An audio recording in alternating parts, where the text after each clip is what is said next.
Desde el principio de los tiempos, el hombre ha buscado vivir en equilibrio con el planeta. El ser humano se ha adaptado a la naturaleza y la ha transformado para asegurar su supervivencia. Los efectos de esta transformación son ya evidentes.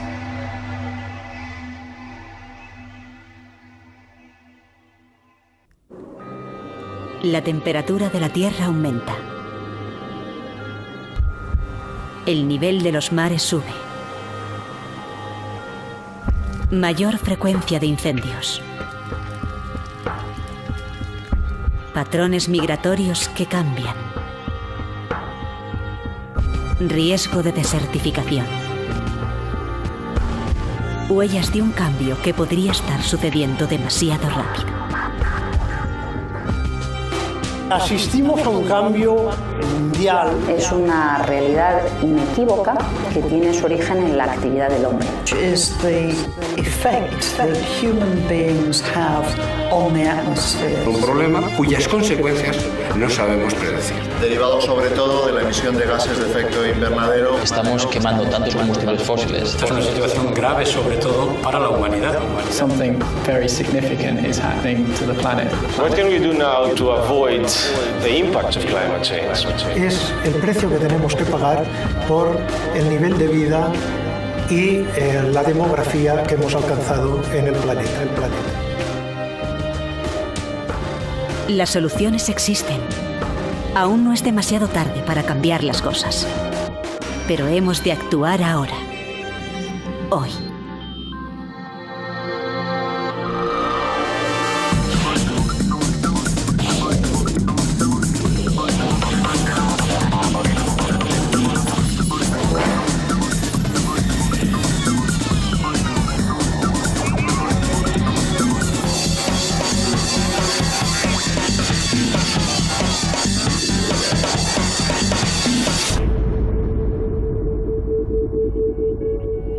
El Panel Intergubernamental de Cambio Climático de la ONU lo confirma. El cambio climático es una realidad. Más de 2.500 científicos de todo el mundo están de acuerdo en que las consecuencias son ya evidentes. Vivimos en un mundo más caliente en casi 1 grado. El cambio existe y es humano. Esto lo hemos creado nosotros. Que no le quede duda a nadie. No es posible entender lo que está pasando si no hacemos intervenir al hombre. Es el hombre quien lo ha creado y, por tanto, es el hombre quien lo tiene que modificar. Nunca en la historia, desde que hay hombres en la Tierra, ha habido cambios tan profundos. Ha aparecido una especie, que es la especie humana, que es capaz de modificar las condiciones climáticas en nuestro planeta, y eso es algo que no había ocurrido durante los 4.500 millones de años de recorrido del planeta Tierra. Estamos tocando algo de una escala muy superior a la capacidad de comprensión humana, que es el movimiento de todo el planeta.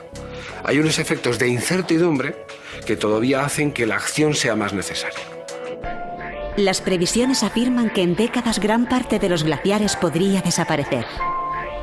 Se estima que para 2050 el nivel del mar habrá aumentado al menos 15 centímetros y que la biodiversidad del sur de España se verá reducida. Las regiones más afectadas serán las situadas en la mitad oriental peninsular, cubriendo una amplia franja en torno al Mediterráneo. La tendencia es hacia una mediterraneización del norte peninsular y la aridización del sur. España es uno de los países que va a sufrir más los efectos del cambio climático. Los expertos prevén que haya más aridez, más sequía, menos precipitaciones. Y ahora sabemos que parte del sur de España tiene las condiciones de temperatura que tenía Marruecos hace 25 años. Los bosques, las zonas más húmedas, las zonas más frescas de la península ibérica se parecerán más a lo que han sido las zonas menos frescas antes. Es necesario que el ser humano se movilice para cambiar su manera de habitar el planeta. El cambio climático es el mayor reto al que hemos de enfrentarnos. Gobiernos, científicos, empresas e individuos hemos de trabajar juntos para afrontar el problema. Habrá mayor virulencia de incendios, más olas de calor y fenómenos atmosféricos cada vez más extremos. Y para conseguir solventarlos, tendremos que trabajar juntos, replanteándonos nuestro propio estilo de vida. El clima futuro es un reto de hoy. Ya en el siglo V a.C., Empédocles de Agrigento, filósofo y poeta griego, postuló que el agua, el aire, la tierra y el fuego son las 4 raíces que sostienen el equilibrio y la permanencia de los seres en el mundo. Este equilibrio está sometido a 2 fuerzas cósmicas, el amor que une y el odio que separa. Para Empédocles, la realidad es una esfera que contiene los 4 elementos y que al mezclarse dan lugar a la diversidad de la vida y a los cambios que ocurren en el mundo. Su teoría pretendía explicar el cambio, el equilibrio y a la vez la permanencia de los seres del mundo. Nada más adecuado para nuestros días, en que todo indica que estamos perdiendo ese equilibrio. Pero, ¿qué es esta alteración y en qué consiste el cambio climático?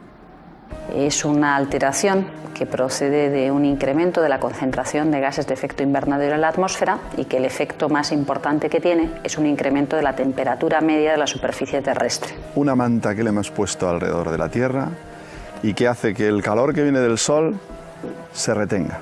And that's primarily warming caused by release of greenhouse gases into the atmosphere. El problema es que estamos quemando tantos combustibles fósiles, estamos lanzando tanto CO2 y otros gases que llamamos de efecto invernadero a la atmósfera, que el planeta está absorbiendo demasiada energía y se está calentando.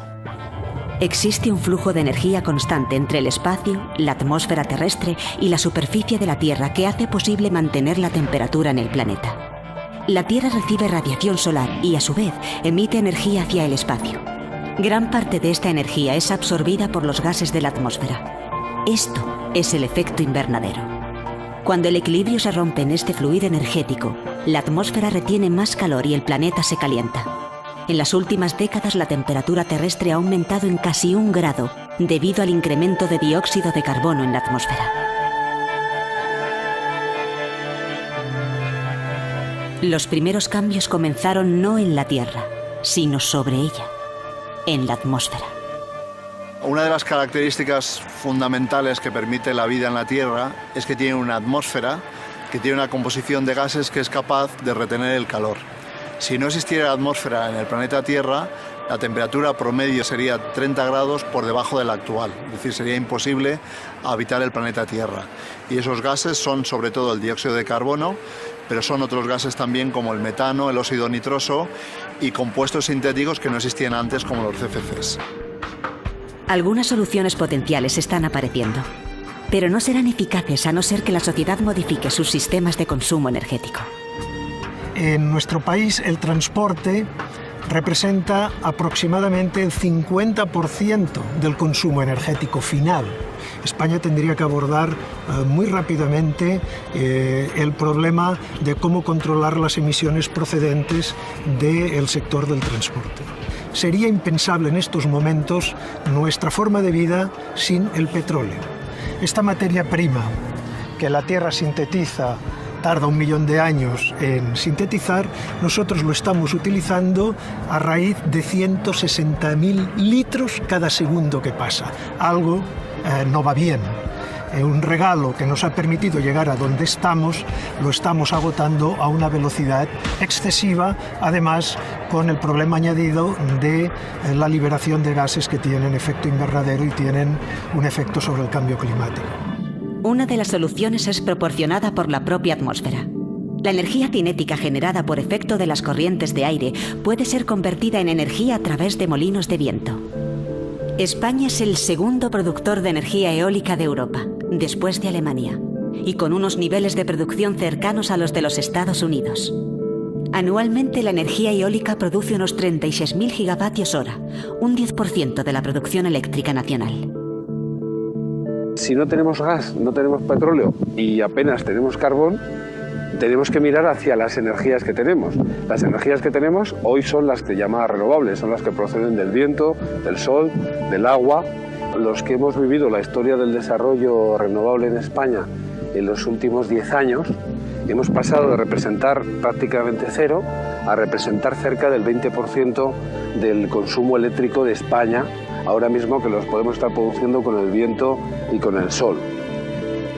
como hemos visto que este desarrollo ha sido posible en base a una visión, en base a un esfuerzo, y hemos conseguido una cuota que en el caso de lo que es el consumo eléctrico representa ya casi el 20%, pensamos que incrementando esos mismos esfuerzos seremos capaces de poder conseguir la cobertura de todas nuestras necesidades energéticas. Pero si la quema de combustibles fósiles continúa y la emisión de gases sigue aumentando, estos atraparán más calor y afectarán al clima de todo el planeta. El CO2 es el precio oculto que pagamos por nuestro bienestar. Solo con un cambio en los hábitos de consumo energético se podrá evitar que continúe el ritmo actual de emisión de gases y, con ello, el aumento de temperaturas y los fenómenos meteorológicos extremos. En verano de 2003, en toda Europa se vivió una catástrofe. Solo en España el Ministerio de Sanidad admitió 59 muertos por la ola de calor y 82 más por agravamiento de patologías previas a causa de las altas temperaturas. 35.000 personas fallecieron en toda Europa. Solo en Francia más de 14.000 murieron en pocas semanas. Hace 5 años, España y Europa entera estaba padeciendo una gran ola de calor que era totalmente inusitada en el clima que podíamos decir de toda la vida y que después, al hacer estudios, hemos comprobado que eventos de aquella naturaleza eran improbables, digamos, en el clima de toda la vida y que solo podíamos explicarlos si acudíamos a un clima al que nos estamos adentrando. Pero el cambio climático no afecta únicamente a los humanos. Desde la antigüedad, las aves han sido unos excelentes bioindicadores del estado de salud de la naturaleza. Su presencia refleja que el ecosistema está bien conservado, su desaparición todo lo contrario. Investigaciones a lo largo de los últimos años han comprobado que varias especies de aves han preferido no emigrar porque la variación climática registrada les compensa el no hacer el esfuerzo de ese largo viaje anual. El conocimiento generado a través de la investigación científica es una de las maneras más eficientes de luchar contra el cambio climático.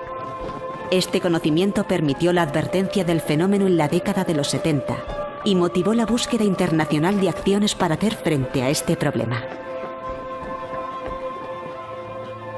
Si podemos cambiar las cosas es porque podemos manejarlas con conocimiento científico, con investigación, aplicando lo que sabemos a la solución de los problemas. Si negamos los problemas es como seguro que no lo vamos a arreglar. Desde 1994, en la estación de anillamiento de Manecorro, José Luis Arroyo, responsable del equipo de seguimiento de procesos naturales de la Estación Biológica de Doñana, realiza junto a un grupo de voluntarios un proyecto de anillamiento de aves paseriformes migratorias, con el objetivo de estudiar y tomar datos indicadores de posibles tendencias y cambios en las especies migrantes.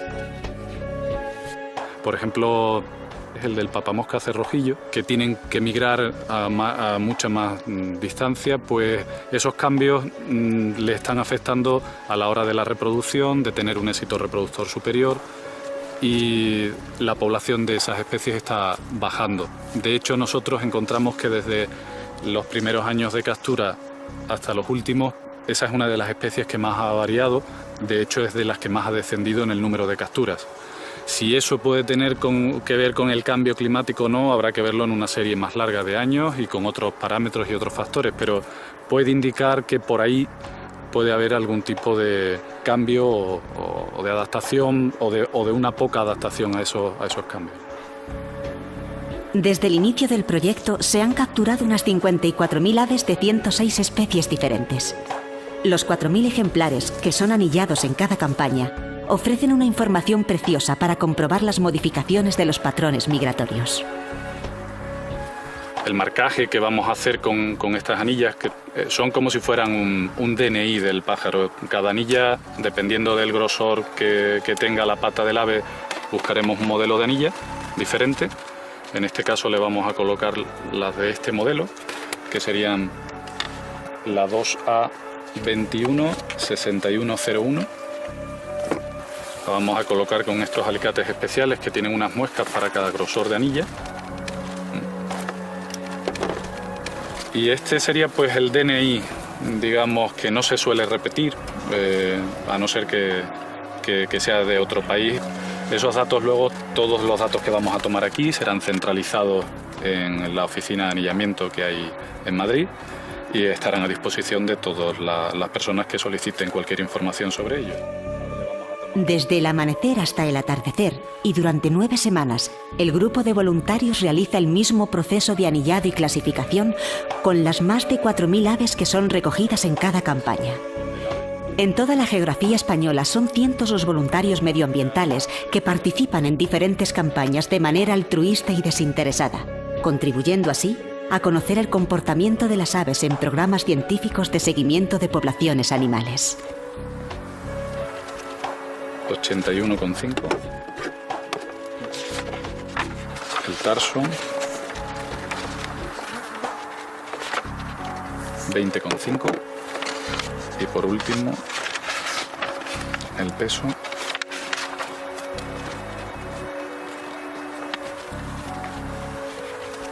31,0. Y con esto finaliza la toma de medidas que hacemos del ave. Los cambios climáticos nunca han sido algo extraño. La aceleración del incremento de temperaturas es lo que supone un riesgo para la vida tal y como la conocemos. Nos lleva a un territorio inexplorado en la historia de la humanidad en la Tierra. So if you're really, in a scientific way, trying to pick out the signal of an impact of climate change at the present day on people, it's not that straightforward to do. If you look at natural phenomenon like ice caps, snowfall, animals who are trying to live along the rim of the ice, then you can begin to see a very clear impact, even now. Las regiones polares son especialmente importantes en un contexto de calentamiento global como el actual. La masa de hielo que ocupaba el océano glaciar ártico se está fundiendo a un ritmo vertiginoso. El año pasado se llegó a un mínimo histórico en la masa de hielo del Ártico, en el que se fundió en solo 2 meses la misma cantidad de hielo que se había fundido en los 15 años precedentes juntos. El hielo en la Tierra es uno de los medios donde el cambio climático se hace notar de manera más espectacular. A escala general en el planeta, la gran mayoría del hielo, más del 90% del hielo, está en la Antártida y del resto la gran mayoría en el Ártico, sobre todo en Groenlandia. Y ahí los cambios debidos al aumento de temperaturas en los últimos tiempos pues son mucho más importantes que en el resto del planeta. La península antártica es la zona del hemisferio sur que más se ha calentado en los últimos 50 años. Los científicos están observando un proceso de extinción generalizada de los glaciares patagónicos de montaña, del que solo escapan los grandes glaciares que se encuentran por encima de la línea de las nieves permanentes. En zonas de España con nieves permanentes como los Pirineos, los glaciares están desapareciendo a una velocidad inusitadamente alta. Los Pirineos tienen ahora 9 veces menos extensión de hielo que hace 115 años. Y en los últimos 25 años, el retroceso del hielo en los Pirineos ha sido espectacular. Tanto que hoy en día pues, quedan solo 4 macizos pirenaicos con glaciares. El glaciar del Monte Perdido ha visto reducidos sus hielos en un 55,7%. Es un ejemplo de lo que está ocurriendo en los Pirineos estas últimas décadas. Especialmente su parte inferior es muy sensible al calentamiento, ya que son masas de hielo que están sometidas a un estrés muy grande. De seguir la situación actual, está condenado a desaparecer. Asimismo, los sibones pirenaicos también presentan importantes signos de cambio. Debido a ello, se están haciendo grandes esfuerzos de recuperación de estos hábitats. Lagos de alta montaña cuya arcilla, sedimentos y agua aportan datos muy valiosos acerca de los cambios climáticos ocurridos en los últimos 25.000 años. Esto mismo que ocurre en España ocurre en multitud de zonas del mundo y además se ven sus efectos ya en las poblaciones, porque los glaciares tienen la virtud de que dan agua durante el verano. Son los que permiten mantener los cursos de los ríos, son los que mantienen las fuentes, son los que mantienen el agua que mucha gente bebe. Todos estos cambios hacen que España sea una de las zonas del planeta que más se verán afectadas en cuanto al régimen hídrico por el cambio climático. la variabilidad del calentamiento es relativamente baja, digamos, o sea, estamos hablando de 2 grados Celsius, pero ese cambio de 2 grados permanente provoca cambios mucho más intensos en todo lo que es los componentes del ciclo hidrológico. Precipitaciones, evapotranspiración, crecimiento del nivel del mar, etc. Cada vez gastamos más, es decir, que cada vez requerimos más agua. Eso apunta a que va a haber un déficit de agua y nos debería mover ya a ahorrar lo máximo posible. Es decir, que tenemos que intentar vivir consumiendo menos agua y desde luego evitar toda la que se pierde en conducciones, en cañerías. Hay que pensar que el agua no nos va a sobrar, va a ser siempre un recurso escaso. Quizá las infraestructuras que hemos construido durante los últimos 50 años para gestionar nuestros recursos hídricos no sean funcionales frente a este problema.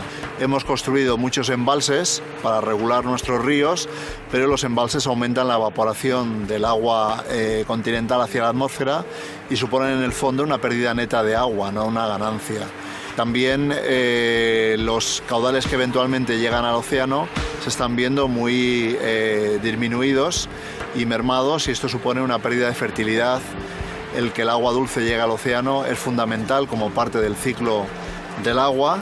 Las infraestructuras que hemos de generar para resolver nuestros problemas hídricos en el futuro son infraestructuras que tienen que tener periodos de vida y de amortización medidos en décadas, y no se pueden plantear para los problemas actuales, sino que se tienen que plantear teniendo en cuenta cuáles son los escenarios futuros de disponibilidad de recursos hídricos y de situación del medio ambiente en España en general. El 31,5% del territorio español está amenazado seriamente por la desertificación. Las zonas húmedas del norte de España sufrirán una gran pérdida de carbono orgánico por el aumento de la temperatura y de la sequía. Se verán especialmente afectadas las vertientes mediterránea, el Valle del Ebro y la cuenca del Guadalquivir. A no ser que comencemos a detener el cambio climático, en varias décadas el Ebro podría ser un río luchando por su propia existencia. Hay un cúmulo de factores que pueden incidir en que perdamos la fertilidad de un determinado territorio. Esa pérdida de capacidad productiva del sistema, eso es lo que en puridad es lo que llamamos desertificación. Bajo condiciones normales, las plantas y los árboles son nuestra primera línea de defensa contra los gases de efecto invernadero, absorbiendo CO2, convirtiéndolo en oxígeno y devolviéndolo a la atmósfera. La desertificación que está sufriendo el territorio español hace necesaria una actuación en todos los frentes.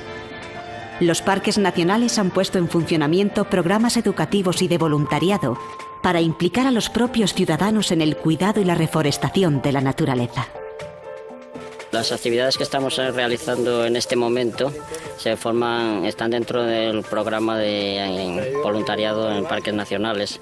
La filosofía del proyecto son la restauración forestal de ecosistemas degradados o que en su momento fueron deforestados intensamente, como fue en este caso. Entonces estamos intentando recuperar las masas de bosque. En cada parque nacional hemos hecho la misma cosa, que es recoger semillas dentro del propio parque nacional, ir a un vivero donde son cultivadas y están un periodo de tiempo, mínimo 1 año, hasta que esas semillas germinadas son plantones jóvenes de 1 o 2 sabias y se vuelven otra vez a reintroducir, generalmente y casi siempre en el caso de este parque nacional en cercados como este de exclusión, porque aquí la carga de ciervos jabalíes es muy intensa, con lo cual no prosperarían las plantaciones fuera de cercados. Para estudiar y conocer los fenómenos climáticos extremos que ya están sucediendo, la ciencia y la tecnología se dan la mano en programas de seguimiento y estudio de la biosfera, como el que funciona en la Estación Biológica de Doñana. En enero del 2005 se registraron temperaturas aquí en la proximidad del Océano Atlántico de menos 15 grados y tuvo unos efectos dramáticos sobre el matorral inmediatamente, donde se necrosaron y murieron gran variedad de especies que contribuyen, digamos, a esta comunidad tan diversa de matorral. En Doñana, por ejemplo, desde el año 2004 hemos empezado a hacer un seguimiento automatizado por el cual se van acumulando información sistemáticamente sobre todos los procesos de relevancia.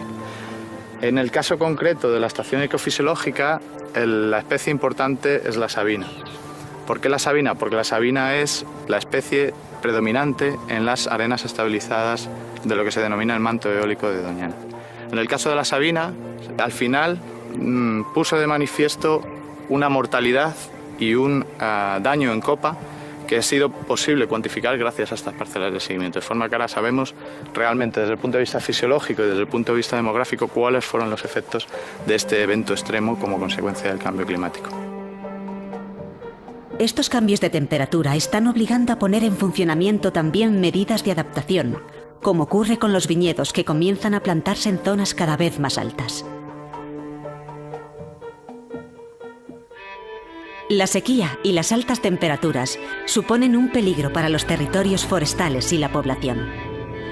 En los últimos 50 años se han producido unos 400.000 incendios y según el informe del IPCC, en España habrá un aumento de incendios forestales como consecuencia del cambio climático.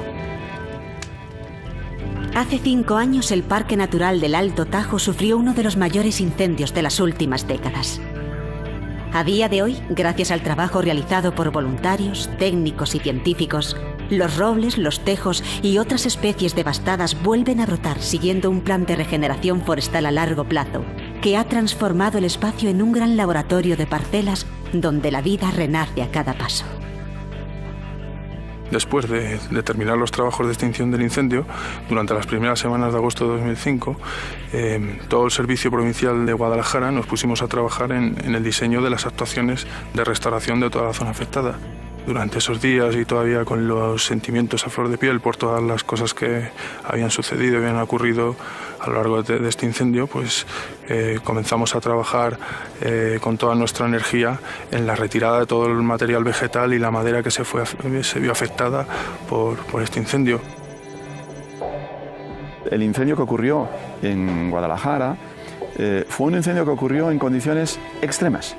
Las condiciones de peligro en el momento que arranca el incendio se situaban por encima de lo que llamamos el percentil 95 y en algunos casos el percentil 99. Es decir, si nos fuésemos a estudiar 100 años, 95 años hubiesen sido inferiores las condiciones a las que se estaban produciendo en ese momento y en algunos casos, si fuésemos a 100 y 99, serían de 100 años el año más drástico, más dramático que ocurrió el incendio. 5 años después, la naturaleza demuestra que, ayudada por el trabajo del hombre, es capaz de recuperarse y restablecer su ciclo ecológico.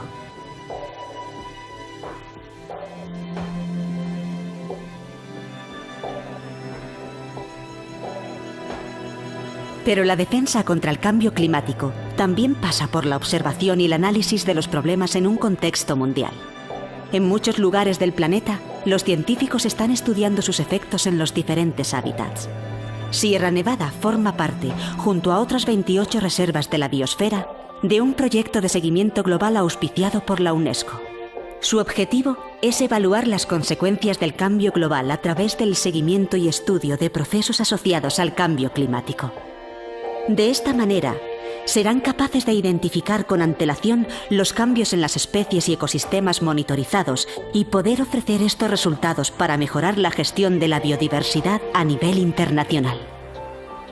Sierra Nevada, por su especial situación geográfica y por la diversidad de ambientes naturales y por las diferencias altitudinales que aparecen dentro del macizo montañoso, representa o constituye un observatorio ideal para el estudio de señales asociadas a los procesos de cambio climático. Las estaciones permiten conocer y evaluar la calidad de los ríos y lagunas, el permafrost, los flujos de carbono, las temperaturas y la variación de la flora y fauna de un lugar con grandes contrastes ecológicos. Pero no solo los científicos tienen algo que ver con el cambio climático. Son los propios ciudadanos los que con sus acciones marcarán la diferencia. Si el siglo XX puede ser denominado como el siglo de las guerras y la tecnología, el siglo XXI habrá de ser el siglo de la Tierra.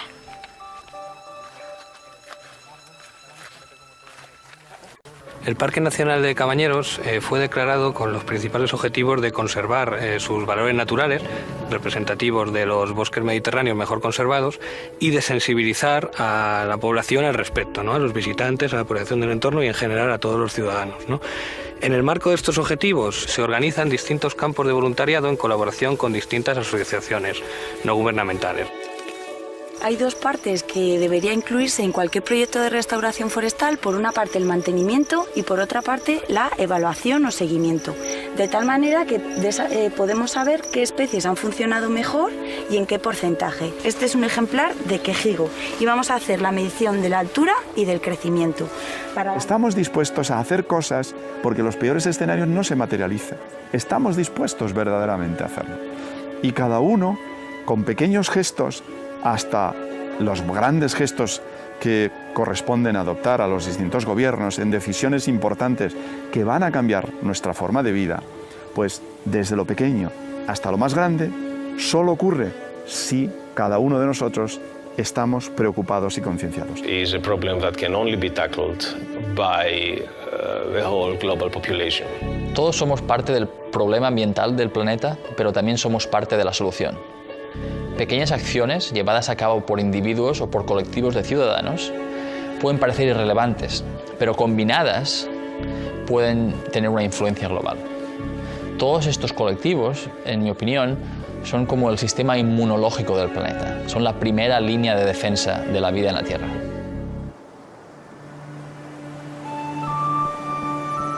En el año 2002, España vivió la mayor movilización ambiental de su historia. El vertido contaminante despertó una conciencia ecológica ciudadana sin precedentes en el país. El horror dio paso a la solidaridad. Más de 300.000 voluntarios contribuyeron directamente con sus manos a la limpieza de las playas y zonas afectadas. La catástrofe se transformó en un gran esfuerzo colectivo.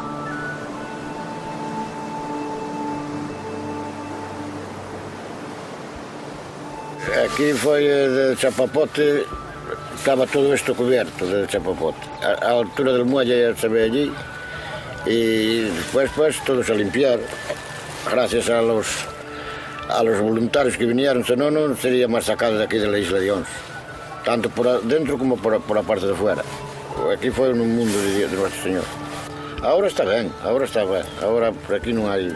Alguno hai liñeiros en Cova de Bella, pero está no medio de las rocas, tampoco no afecta al marisco. Ni. Y eso poco a poco, pues, con la mar, se ha de ir limpiando, con los mal tiempos. Pues si no fuera la mar, no se limpiaría nunca, porque la mar bate mucho. 6 años después del vertido, las condiciones hidrodinámicas y la alta capacidad de regeneración de la costa gallega han contribuido a la recuperación de la zona. Los niveles de pesca anteriores a la catástrofe casi se han recobrado.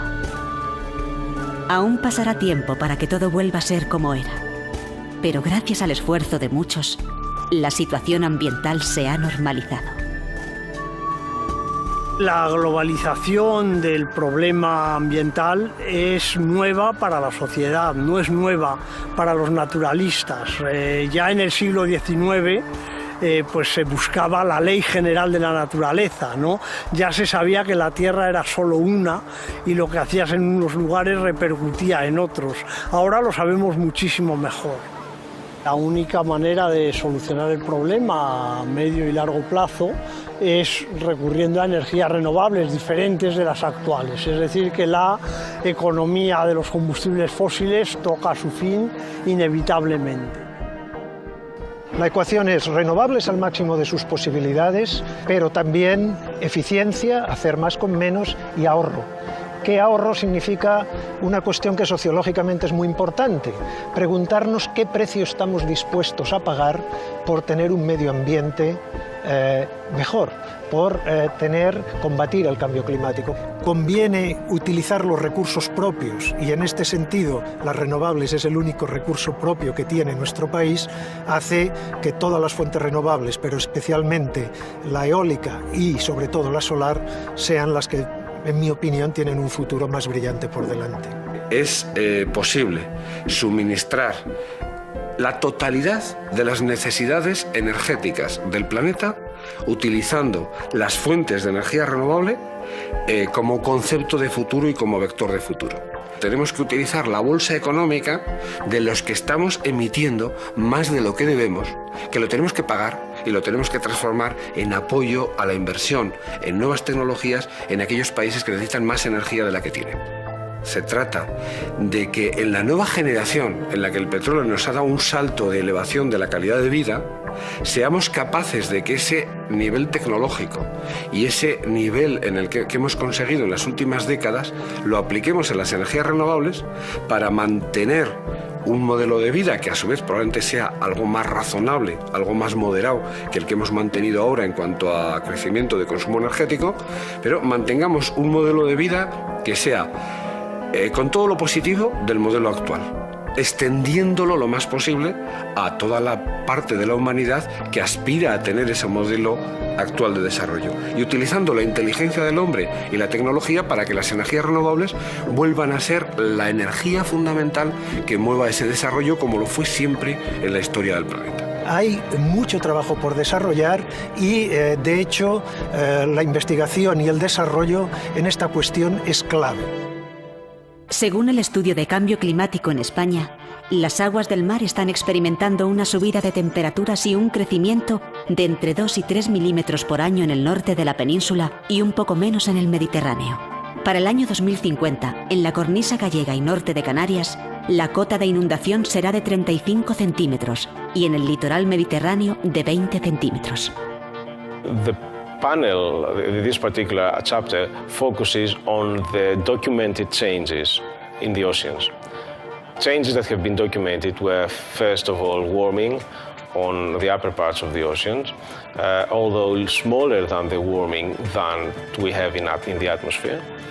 That was the first one. The second one is the sea level is, on average, going up, and the identification of change in oceanic acidity as a potential important problem. Según las previsiones del IPCC, la subida del nivel del mar podría ser especialmente dramática en las zonas costeras habitadas. Si el nivel del agua del mar sigue subiendo, como prevén los modelos científicos, muchas zonas costeras desaparecerán, por ejemplo el delta del Ebro, zonas de la costa de Doñana, muchas playas, y no hay manera de frenar el avance del mar. Barreras artificiales a esa escala no son efectivas. La única solución es la prevención.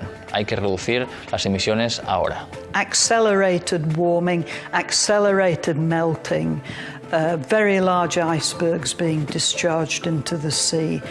It looks as though we don't understand sea level rise as well as we thought we did, and it may happen a lot faster than we had considered it would do. Doñana es un lugar donde pueden ocurrir cambios importantes. Por ejemplo, se espera una subida del nivel del mar. El equilibrio que hay en Doñana entre agua salada, marina y agua dulce de ríos es muy frágil. Cabe prever que el mar va a invadir las zonas bajas de Doñana. Van a volverse unas marismas más de marea, más saladas en relación a las húmedas. Al mismo tiempo puede haber una pérdida de especies que requieren más humedad, van a cambiar los patrones migratorios, es un lugar donde probablemente vamos a ser testigos de la llegada de muchas especies foráneas que preferiríamos que no vinieran.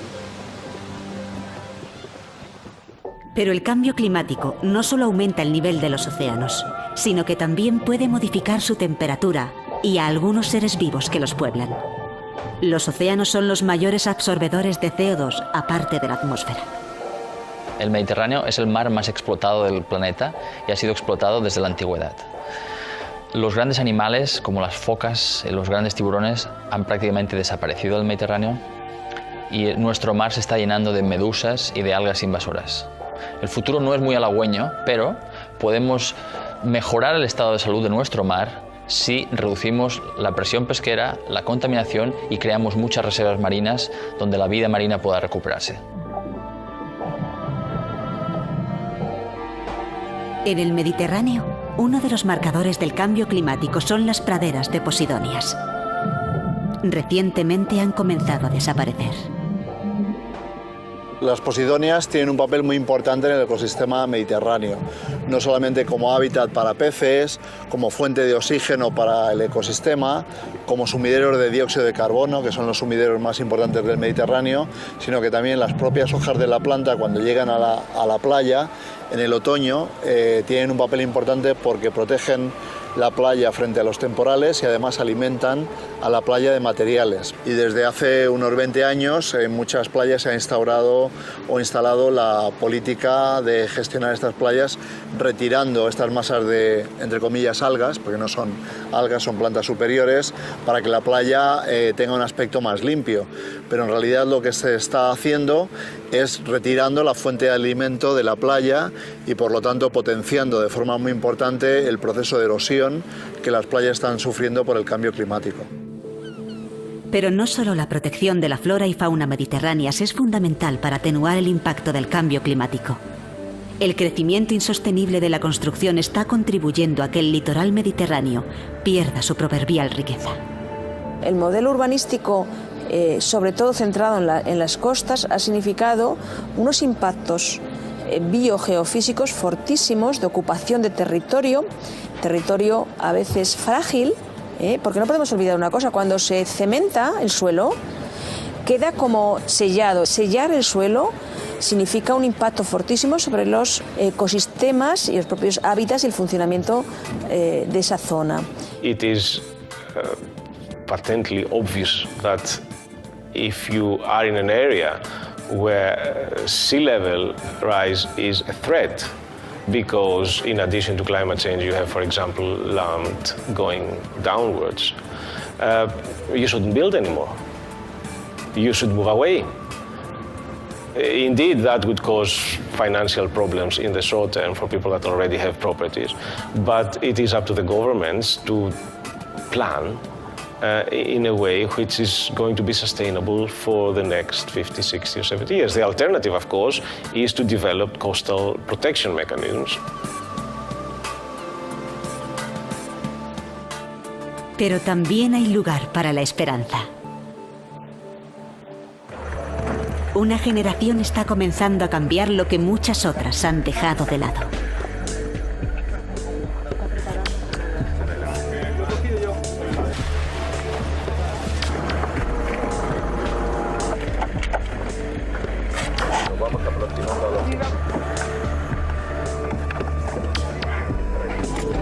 Empezamos con el bosque y después ya ayudamos a los buzos que están en el mar para sacar las bolsas que traigan de cristales, hierro y las baterías y los plásticos separados cada uno en su bolsa, que las pondremos. Los organismos internacionales, como el Programa de Naciones Unidas para el Medio Ambiente, realizan campañas de participación colectiva con acciones para mejorar el entorno. Una de ellas es Clean Up the World, que moviliza a los ciudadanos para que limpien, reparen y conserven el medio ambiente. Desde su puesta en marcha en 1993, ha movilizado anualmente unos 35 millones de voluntarios en 120 países diferentes. La línea de boyas amarilla, no os preocupéis que la lancha de protección civil está justo allí, estará vigilando que no venga ningún barco ni nada. Lo interesante es que saquéis cosas grandes, o sea, si veis algo muy grande... Si vais a encontrar botellas, plásticos, lo vais metiendo en las bolsas de rejillas que os hemos dado. Y tened cuidado porque llega un momento que va pesando y tenéis que echar el jacket. No dejéis la bolsa, porque si no os apoyaréis. Si hubiera algún problema, anulamos la limpieza, salimos.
la única manera de actuar ante las crisis es creer que se pueden arreglar, porque si no te abandonas al derrotismo.